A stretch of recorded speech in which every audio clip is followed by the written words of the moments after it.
আজকে যেটা নিয়ে আলোচনা করবো সেটা হচ্ছে আমরা বিভিন্ন রকম গেস্টার্স বা আমরা অঙ্গ প্রত্যঙ্গ চালনার মাধ্যমে আমরা বিভিন্ন আকার ইঙ্গিত যেগুলো দিই সেইগুলোকে আমরা বলছি গেস্টার্স। কী কী হতে পারে? হ্যালো, এইভাবে আমরা বলি কাউকে, হ্যালো হাই, এই ধরনেরভাবে ওয়ার্ড ইউজ করি আমরা।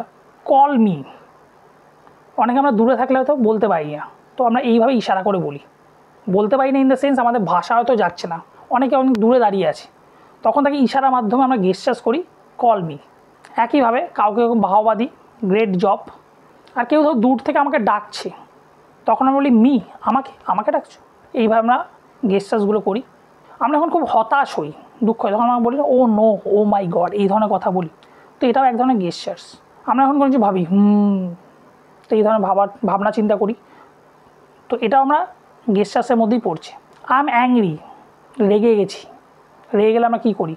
আমাদের এক্সপ্রেশন, মুখের এক্সপ্রেশন চেঞ্জ হয়, একটা রাগি রাগি ভাব, চোখ বড় করে দিই, তো এটাও এক ধরনের গেস্টার্স। নেক্সট যখন খুব বেশি আওয়াজ হচ্ছে, আমরা পাচ্ছি না থাকতে, তখন আমরা কানে হাত দিত, তো কানে হাতে টু লাউড, যে বোঝানো যাচ্ছে যে খুব বেশি জোরে আওয়াজ হচ্ছে। নেক্সট আমরা এখন কারোর সাথে হাত মেলাই, নাইস টু মিট ইউ, বা খুব মিশে মানে কথা বলে খুব ভালো লাগলো, তো এই ধরনের আমরা ব্যবহারগুলোকে আমরা গেস্টার্সের মধ্যে পড়ে, যে হাতে হাত মেলানো বা হ্যান্ডশেক করা।